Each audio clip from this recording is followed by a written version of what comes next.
on TV, on radio, and on your smartphone. This is Talk TV.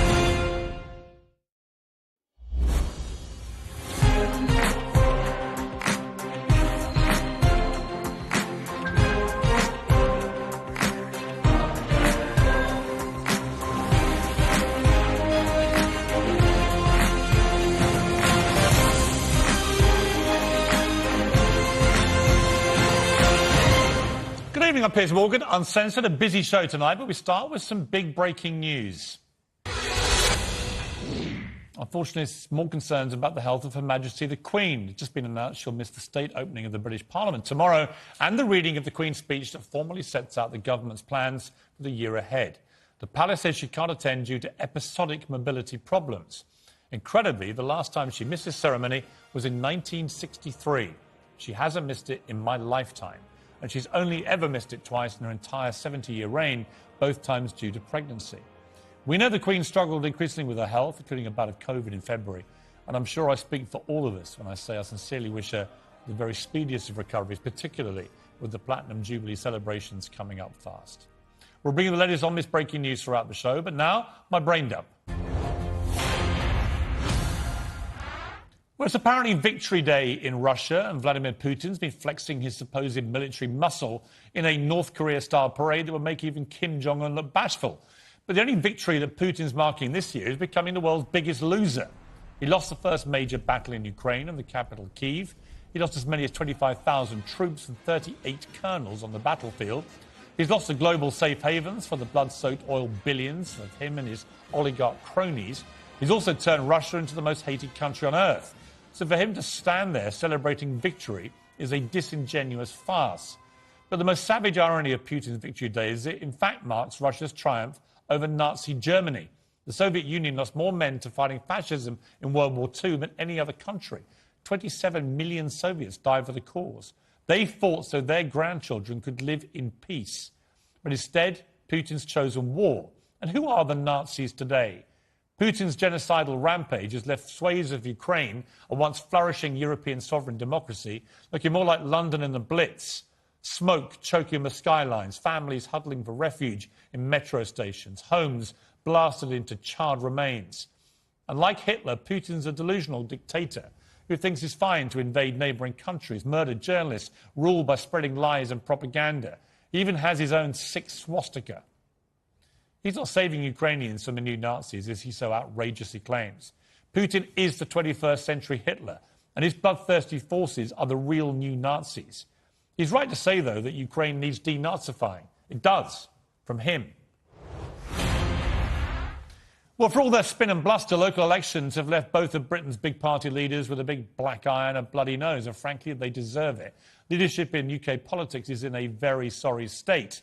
Boris Johnson's Tories lost 487 seats and 12 councils, but despite that disastrous shellacking, party insiders say Boris is buoyant and remains an asset. Really?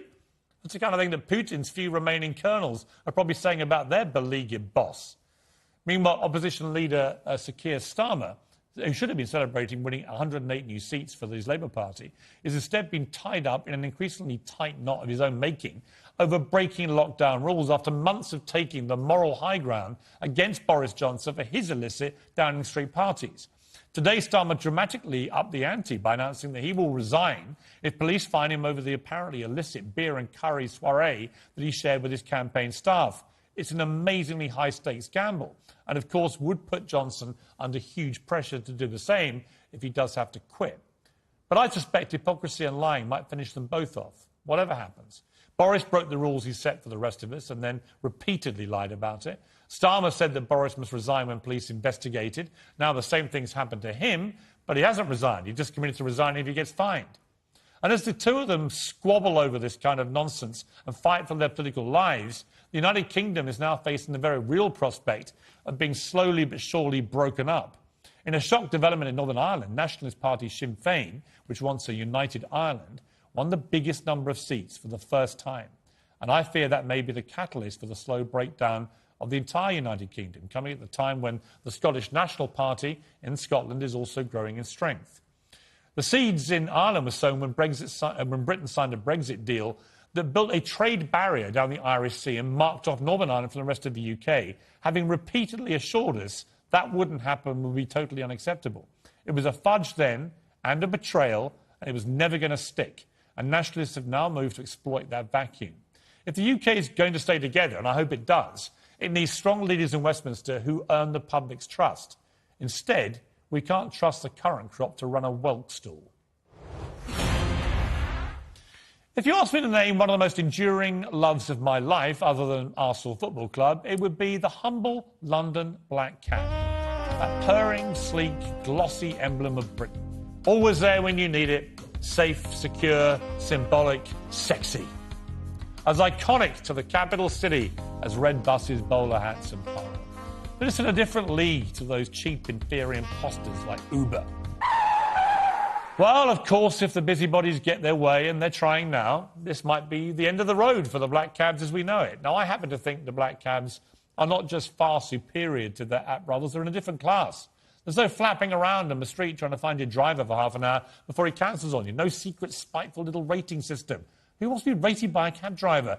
No following the sat-nav down blind alleys. No, black cabs show up. You tell the cabbie where you want to go, and he or she will take you there on the fastest route possible.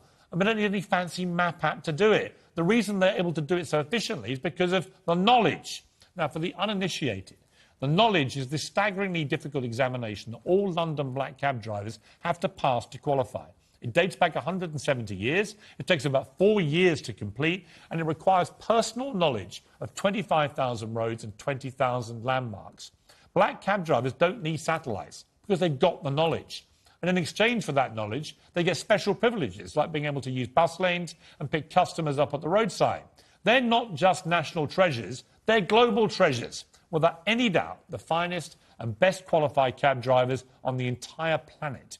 But now the busybodies I mentioned earlier at an influential think tank say the knowledge and all of those perks should be scrapped.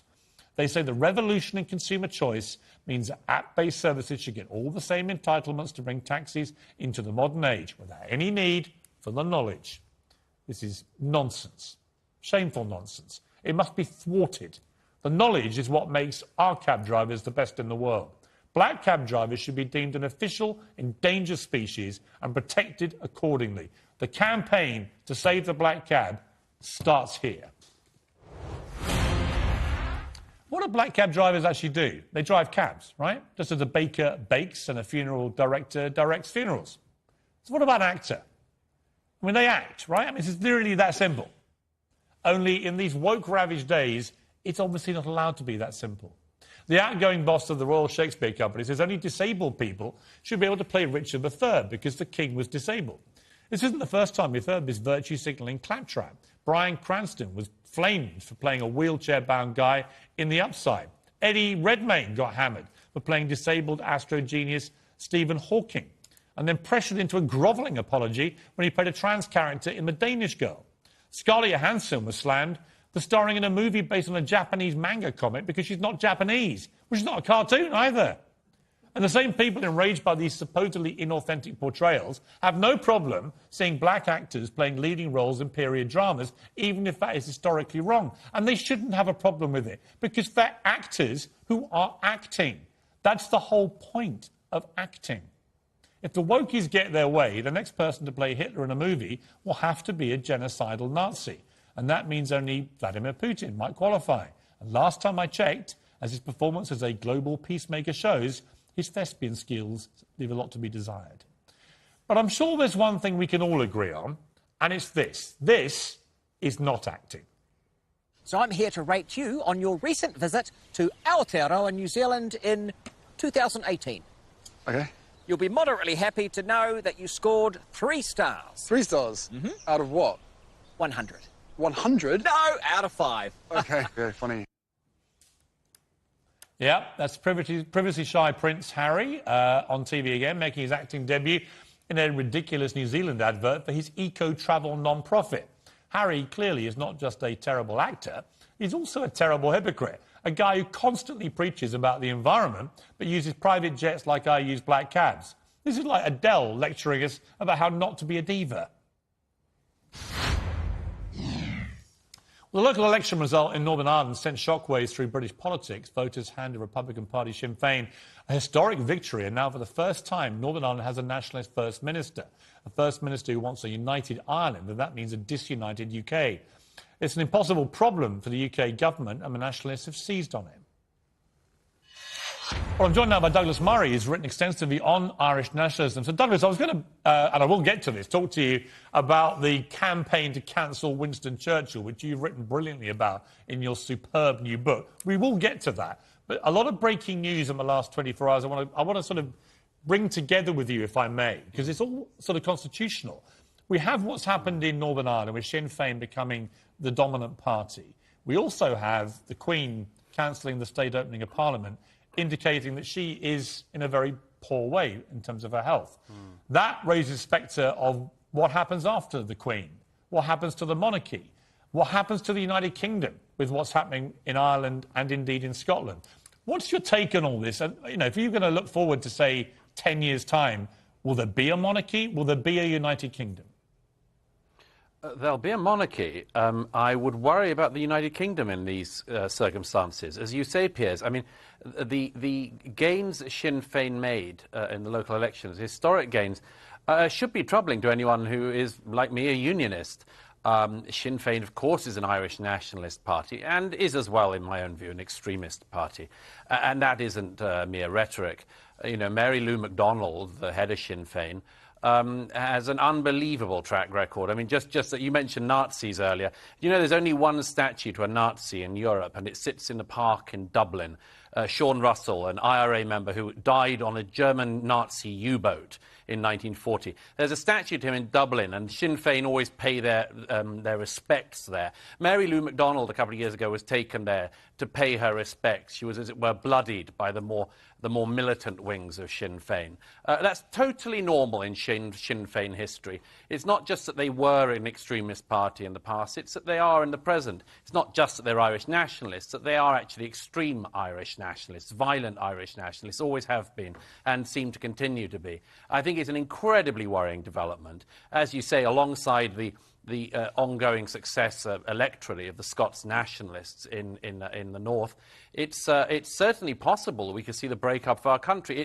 It's something where I think everyone who recognises that the United Kingdom's been an enormous force for good in the world should really be very worried about. We should be very troubled by that. You know, the breaking up into these sort of mini national states within the United Kingdom, I think, will be a disaster. Yeah. And you're right, one other thing quickly. Of course, Her Majesty the Queen has presided over this period of peace and union, and I worry enormously about what comes after, as everyone does. Yeah, well, we'll be debating it later specifically about the future of the monarchy, but it is troubling times. For people who believe in the United Kingdom and Great Britain and the monarchy, this is a worrying time, and there's no getting away from that. I want to turn to your book, Douglas. It's a terrific book, The War on the West. Specifically, I want to talk about the way we're treating historic heroes, not just Winston Churchill, who was voted the greatest Briton of all. The Queen would run him a close second, I think. But also American presidents, the founding fathers, Abraham Lincoln, and so on. What you're seeing is the slow chipping away of legacies of towering figures who, I believe, the totality of their achievement should outweigh the negatives, which go with any human being. Of course. But talk, first of all, about Churchill, because he's coming under increasing attack from the woke brigade. You know, they portray him as a white supremacist, a racist, somebody who did evil things and shouldn't be considered great in any shape or form. What's your response to that? Yeah, they basically find him guilty of some Victorian attitudes, which, as you know, if you're born in Victorian England, you might well have some Victorian attitudes. Surprise, surprise. If you're born in the 19th century, it turns out you don't have all of 2022's views. But you're right. I mean, the anti-Westernists, which is what I think they are, is not just woke. Woke's a sort of manifestation of it, but the people who just hate the West, hate the Western democracies, they keep trying to take down our hero figures. And when I first started noticing, I thought, this is very strange. You know, normally cultural revolutionaries start at the margins and move inwards. But they haven't, and I think that this is very telling. they have come for Winston Churchill and are defaming his reputation. And this isn't just the fringes, this isn't just some protesters graffitiing his statues. You know, it's things like the BBC, who now never run a story about Churchill without running a link to a page of the 10 worst crimes of Winston Churchill.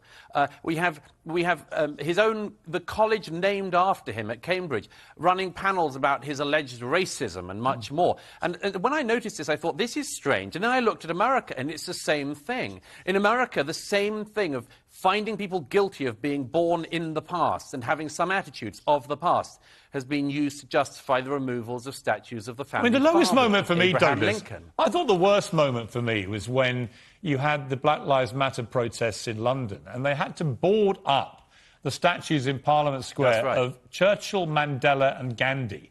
Three of the great figures, really, of the last 100 years, had to be protected from a mob that may want to deface them and scrawl horrible graffiti on them. And I thought that was such a depressing moment. Nobody passes this test, Piers. That's the crucial thing. Right. Nobody passes the test. You know, as I say in The War on the West, you know, even if you take some of the criticisms of Churchill, and like all people, he's a bit flawed. Everybody is. But even if you take those criticisms, you know, does standing alone against Adolf Hitler and being more important than any other individual for seeing Nazism beaten back, does that count for nothing? Yeah. You know, so what if he liked to drink on the side? So what if he said some things that we don't agree with today? That should count in the plus side. Same thing with Abraham Lincoln. Does freeing the slaves count for nothing? Apparently not now. Abraham Lincoln in America has the same treatment. At the point, even Gandhi, who you just mentioned, gets the same treatment. Nobody is good enough for these people who believe that history starts with them, and only they, in 2022, know what's right and wrong. These people, of course, are doing something very, very wicked, very quickly. They know that if they take out Churchill, they will take out Britishness at a very fundamental level. If they take out Jefferson and Lincoln, they've taken out America. It's no less than an assault at the very fundamentals of our identity and our right to feel pride in our own history. I completely agree. And I think if you can't acknowledge that human people are flawed and complicated and have good and bad sides to them, whoever they are. Nobody is completely saintly. You know, I've seen people now trying to rubbish Mother Teresa. It's like, really? Really? You think the totality of Mother Teresa's life is that she's an evil woman? And I'm sure the Queen will get it too when she passes on. It's like, just give it a rest. You know, we're allowed to have heroes who aren't perfect. Yeah. I mean, Churchill. The Lady Astor statue only went up a couple of years ago. Yeah, exactly. And there already calls for it to come down. Yeah, it's ridiculous. It's ridiculous. Douglas, it's a great book, The War on the West. Great to have you on. Please come back. Great to Love see having you as a guest. Appreciate it. Well, Uncensored next. She doesn't get more uncensored than my next guest. Scary Spice from the Spice Girls. Mel B. She'll be here live.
Welcome back to Piers Morgan Uncensored. Spice Girl Mel B has been a global star for decades, but had perhaps her biggest honour yet last week when Prince William presented her with an MBE at Buckingham Palace. She dedicated her honour to all women affected by domestic violence, and I'm delighted to say Mel B joins me now. Mel, how are you?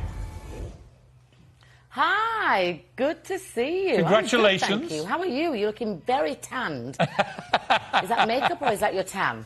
It's actually just a bit of makeup, but it's fine. I'll take the compliment. I'll take the win. Well, talking of win, congratulations on your MBE. What did that mean to you to get an MBE and be at Buckingham Palace? I mean, it's really surreal, to be honest. And I don't take it personally to do with me.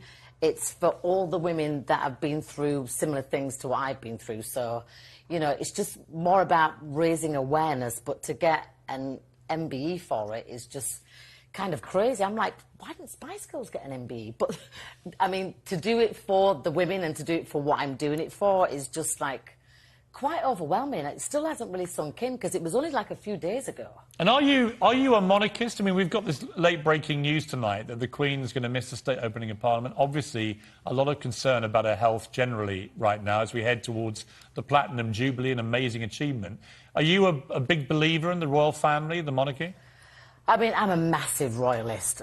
Like me, my mom, my sister, my dad, all about the royals. But you know what? I mean, the Queen's been through so much. You know, she's lost the love of her life. She's 96 years old. So whatever she wants to do, she can do. I mean, she's the Queen. So it's up to her, and I kind of bow down to that. You got your gong from Prince William. And a little Dickie Bird tells me that in your earlier life, as a rampant young Spice Girl, before you matured into a more sensible one, that you guys used to get helicopters down to Highgrove and secretly have peanut butter sandwich parties with William and Harry. Is that true?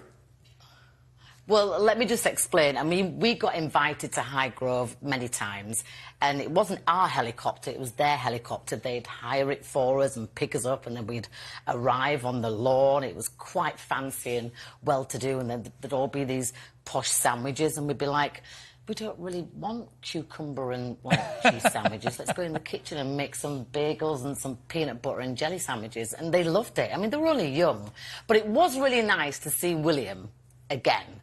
You know, I'm all grown up and I'm getting my MBE, and he literally had such a long conversation with me. I got a bit embarrassed because, you know, the whole protocol is you wait for William to kind of talk to you before you speak, and then he ends the conversation. But this conversation was going on and on and on, and I was looking behind me. I was like, there's so many people waiting to get their MBE too. What was he saying to you? Was he asking you if you still eat peanut butter sandwiches, or...?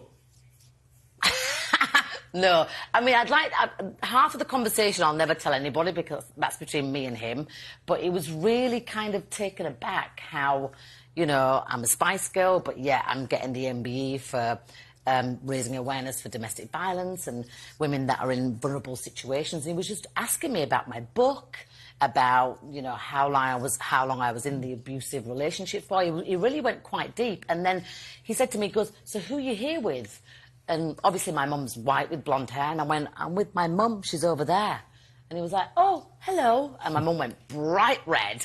And then the conversation still carried on. He was so sweet and so polite and respectful. I was the one that was like, OK, I think we need to go now.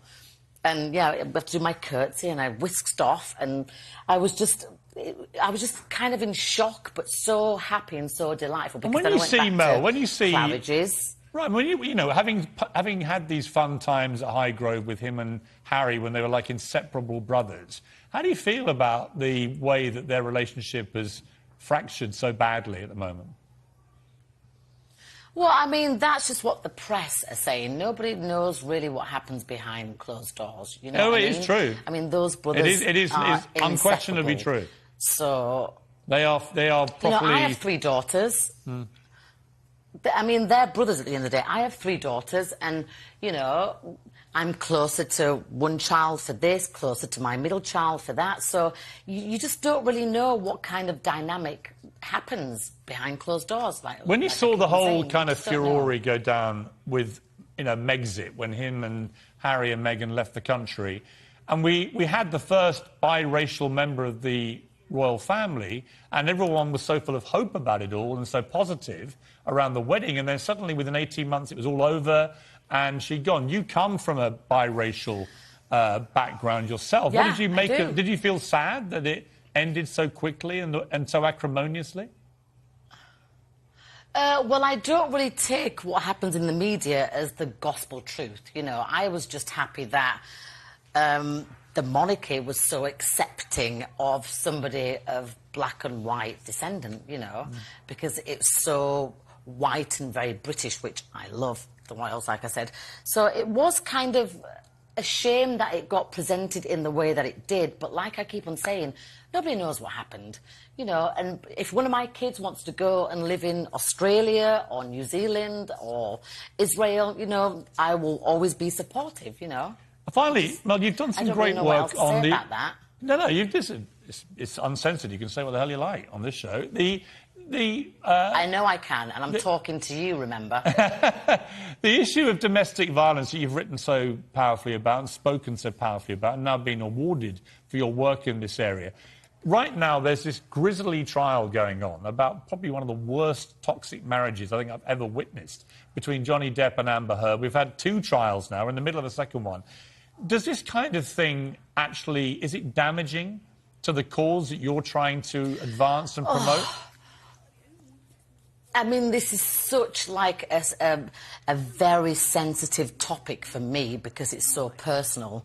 But to me, this trial is so... This case is so not entertainment for me. And what I worry about is it's going to damage, you know, future men or women coming forward and making their own claims, or the justice system having doubt or not believing. Because at the end of the day, you know, we can't get away from the fact that 2 women get killed every week in this country by their former partner or their current partner, as opposed to 12 men a year. So I have to kind of remind myself that I'm glad that people are aware of the situation, which is an epidemic of domestic violence and coercive control and any form of abuse.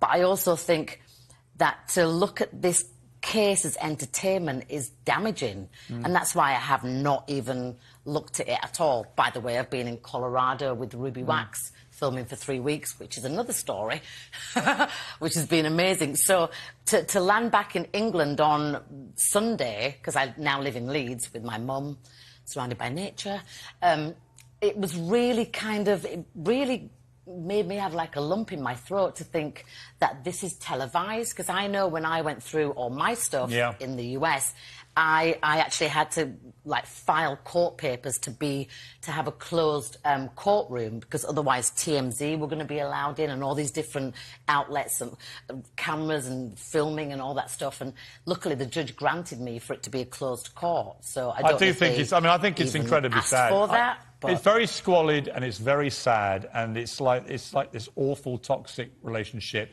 exploding in public. And everyone's judging. Everyone's judging. Well, everyone's bound to judge, so aren't nobody they? really knows I think what that's happens it's apart human. from those It's human. Yeah, but it's human nature to judge. I don't think you can blame the public or even the media. These 2 are at each other's throats and they're doing it in public. Everyone's going to have a view. But I agree with you. The moment that crosses into entertainment, then I think it devalues the issue that you've campaigned so courageously for. Mel, I've got to leave it there. Your entertainment with your tan. What's it going to do with my tan? Are you living in LA or are you living here now because you've got your new job? And look, if you just want to spit it out that you quite fancy the way I'm looking at the moment, just say it. It's fine. Just get it off your chest. Don't. Come on, you've been mentioning my tan 3 times now. I'm doing the maths. No, you look good. You've got good lighting. Thank you. You've got good lighting, a good little bit of a spritzer going on. Mel, well done. You're looking hot yourself. I miss you. Let's have dinner soon. We've had a lot of fun over the years. I would love to catch up with you. Great to see you. We have. You take care, Mel. That was properly uncensored. I like it. Bye. Uncensored? I didn't swear. You were about to. That's why I've had to get rid of you. Great to talk to you. Bye. I love Mel B. Now, at a time when everyone loves to play the victim, and I think we're seeing a bit of that in the Herb Depp court case, I want to introduce you to someone who's overcome so much in her short little life, but never played the victim. 8-year-old Harmony Rose Allen was diagnosed with meningitis when she was a baby and given a 10% chance of survival. but she's fought the odds despite losing all 4 limbs. She's crossed the finishing line of a half marathon. She's competed in gymnastics. She loves to swim. And she's also won a Pride of Britain award. And today she achieved something else, which is extraordinary, although most of us would just take it for granted. She managed to brush her own teeth.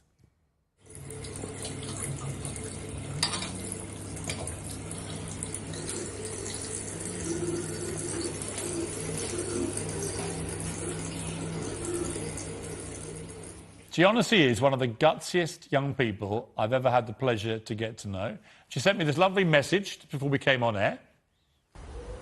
Hi, Piers. So great to see you back on the telly again. Hopefully I can go to your new studio soon. Bye. Consider it an open invitation, young lady. You're always welcome here. And thank you for inspiring us all. You know, her story and her attitude reminds me of my favourite all-time poem by D.H. Lawrence called Self-Pity, something she has never, ever displayed. The poem in its entirety goes like this. I never saw a wild thing sorry for itself. A small bird will drop frozen dead from a bough without ever having felt sorry for itself. That is Harmony Rose, and we could all do with invoking more of her spirit. Well, Uncensored next, the woman who nudged Insulate Britain's eco-warriors with her SUV and got banned from driving. I'll bring her face to face with Insulate Britain.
This is Talk TV.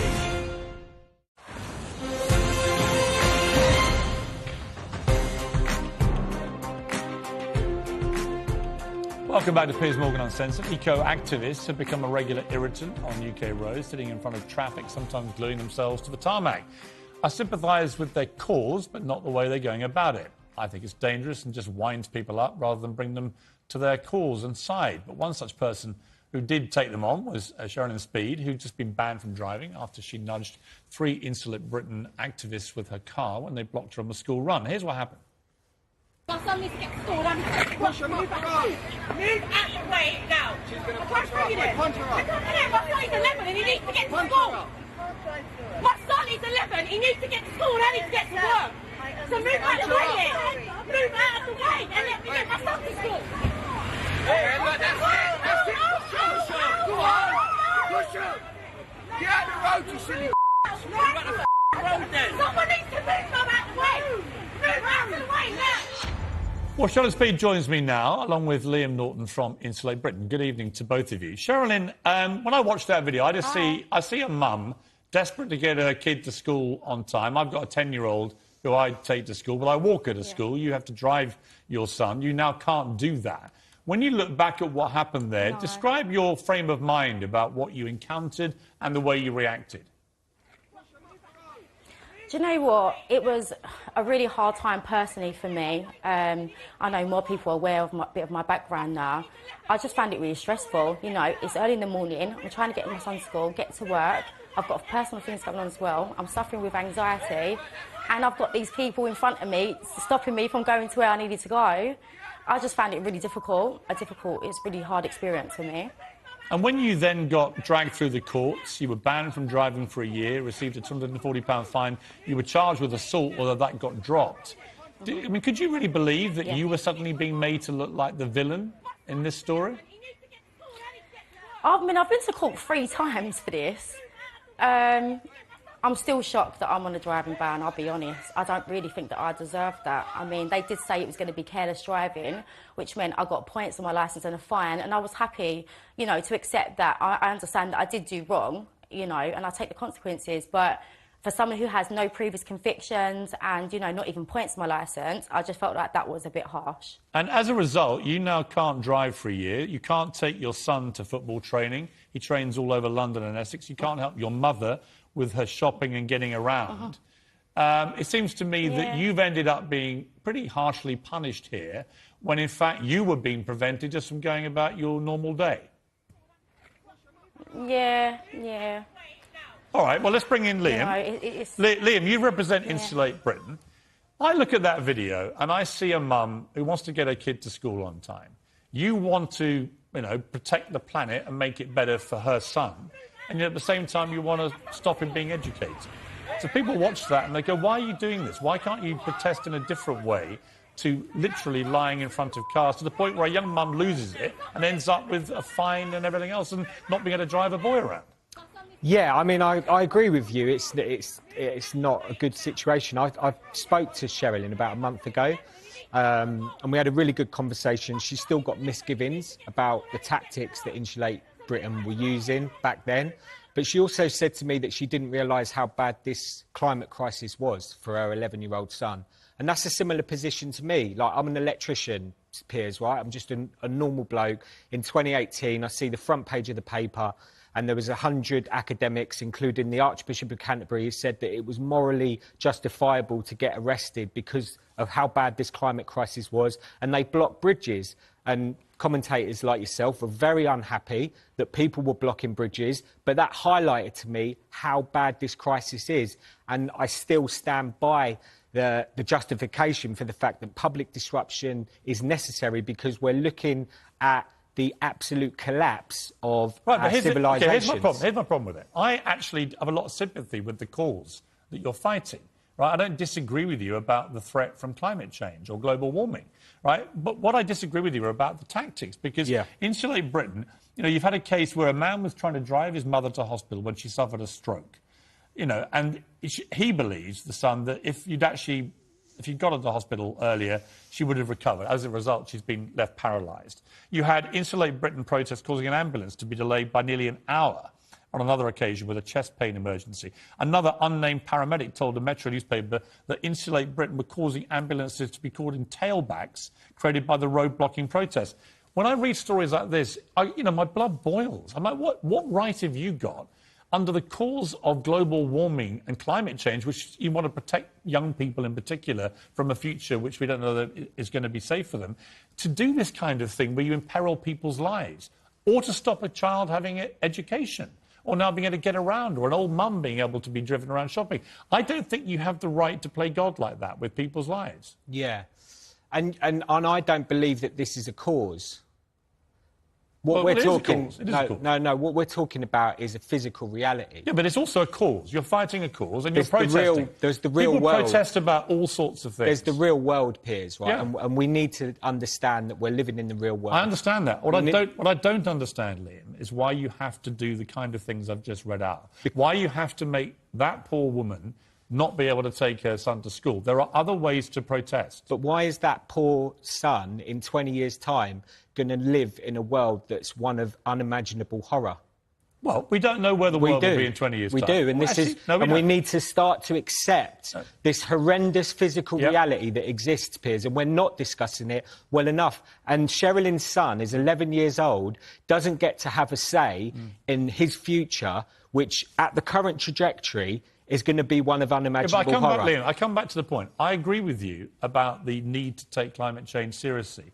What I don't agree with you is stopping people from getting emergency medical treatment or stopping children going to school. That, to me, seems to be the opposite of what you're trying to achieve, which is a safer future for people. Yes, so what we're saying here is, why aren't we talking about the government criminality that's going on when every person knows, like, this is happening now. We've got an absolutely catastrophic heat wave going on in India and Pakistan at the moment, to the point where glaciers are melting in the Himalayas, causing rivers to flood and breaking infrastructure. Yeah, but you're missing my point. I don't disagree with you about the dangers that are being faced to the world.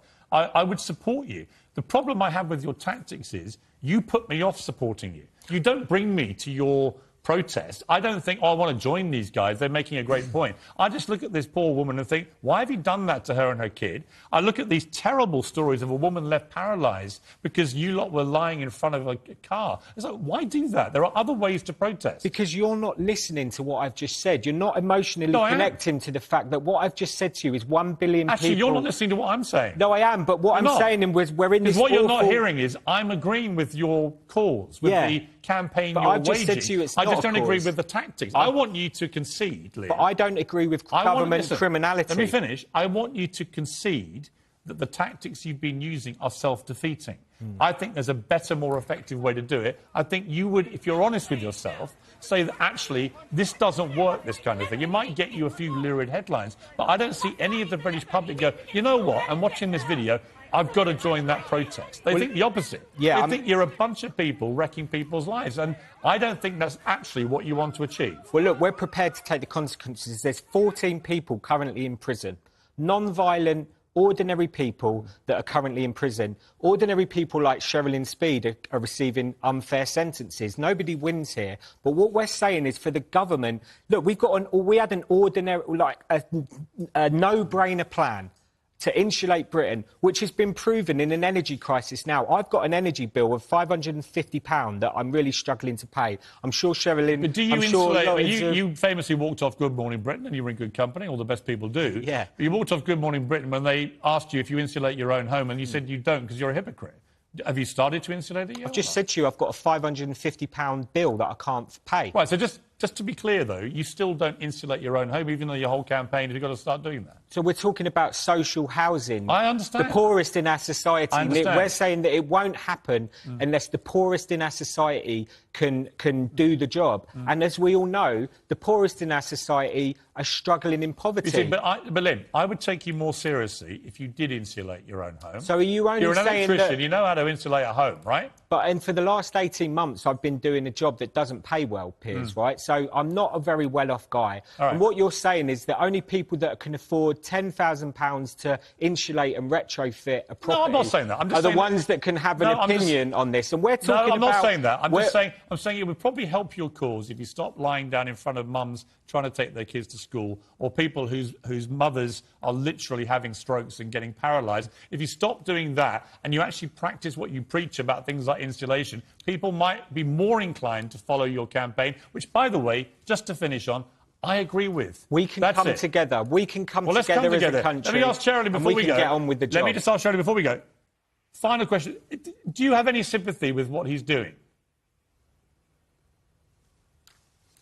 Shirley, can you hear me? Do you have any sympathy with Liam? Yeah, I can hear you now. Do you have any sympathy with Liam? Sympathy with him? Yeah. Look, I just... Look, I've spoke to Liam. I've said to him before, I don't agree with the methods. I think we're stronger together. I think that communication is key. I think that if we talk to people, you know, if they come to our communities and speak to us, you know, maybe they would get more of us on their side instead of pissing us off and holding our cars and stuff I agree. like that. I swear Your that's what I approach is said. everything. I think we're reaching a little point your of approach is potential everything. consensus here, all right? Liam, you're onto the right idea. You're executing it, in my view, in a self-harming way. But we'll continue the debate, OK? I promise you that. We'll continue the debate. Good to talk to you both. Thank you very much. Thank you. Well, Uncensored next. The Queen's ill health means she won't attend the state opening of Parliament for the first time in 59 years. What does that mean for her? And what does it mean for the future of the monarchy? We'll debate that next.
Well, this is the year we celebrate the Queen's 70 years of service to Platinum Jubilee, but with the news that she's missing tomorrow's state opening of Parliament, we're concerned about her health.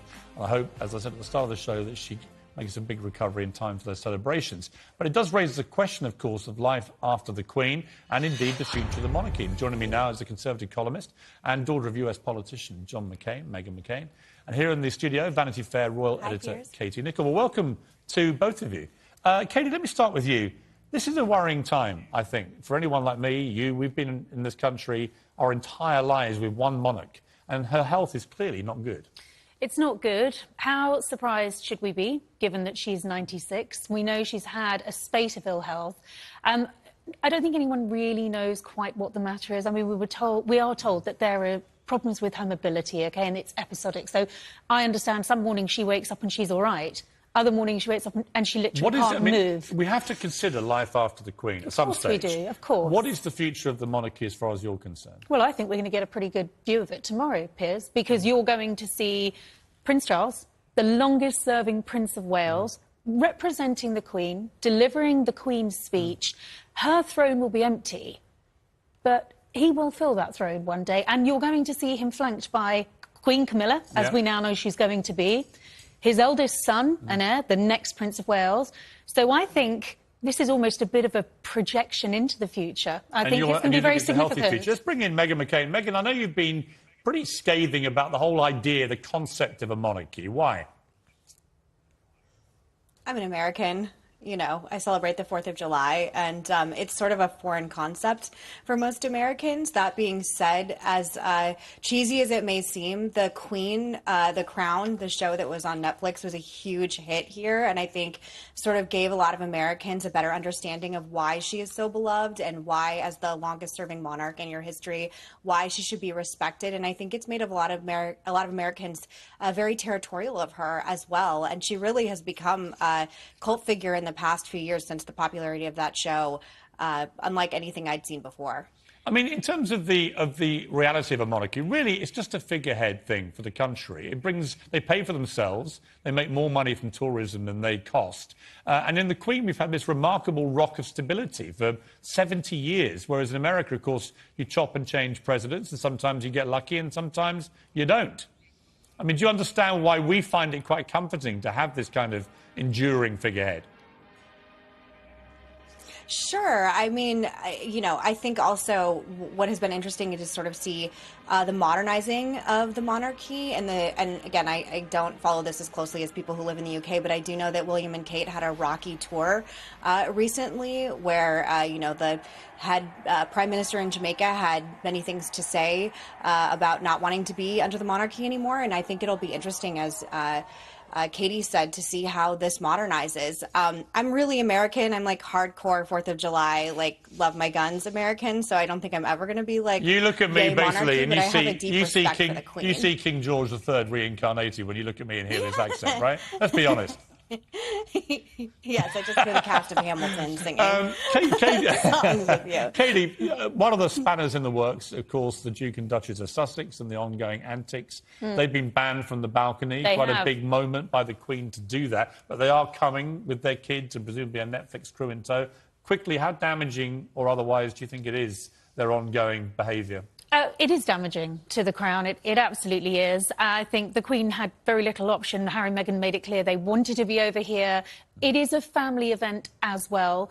She wants her family around her. This is probably going to be the final hurrah. But I think you'll find those Netflix crews are kept at some distance. I think the idea that they're going to be allowed to hijack this in any way, the focus needs to stay on the Queen. Unfortunately, the Sussexes, as always, provide a detraction.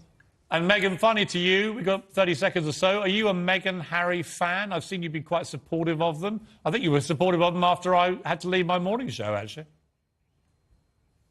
I'm not a fan. I was a fan in the beginning because I thought they were interesting and sort of, modernizing the royal family, but they're way too woke for me. And Harry came after the Second Amendment in this country, and I believe the First Amendment as well, which is like a huge, it's like if I had attacked the Queen, it's the equivalent, and they're just too woke for me. No, okay, I'm we agree on that, Meghan.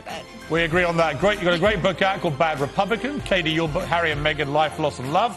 Great debate. Thank you both very much indeed. Tomorrow, Lennox Lewis, the great boxing champion, and an official spokesman for the Taliban. If that doesn't get you watching, nothing will. Remember, keep it uncensored. Good night. Biggest issue in Britain right now, undoubtedly, is cost of living. It is energy and all that goes with that, inflation. Look, I don't want the government to do very much. Step back from most of our lives. But, there's a point when you say, actually, these guys are getting a grip of it somewhere along the line. You want to believe that the system that is meant to be running things, the Chancellor, the Prime Minister, are going to somehow step in and make life just a little easier for the average person.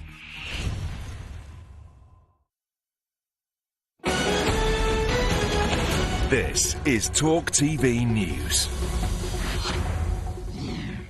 Good evening, I'm Zora Silverman. The Queen will miss tomorrow's state opening of Parliament for the first time in 59 years. Buckingham Palace confirmed Her Majesty will not attend the ceremony in Westminster due to episodic mobility problems. Prince Charles will read the Queen's speech in her place. Sir Keir Starmer has vowed to resign if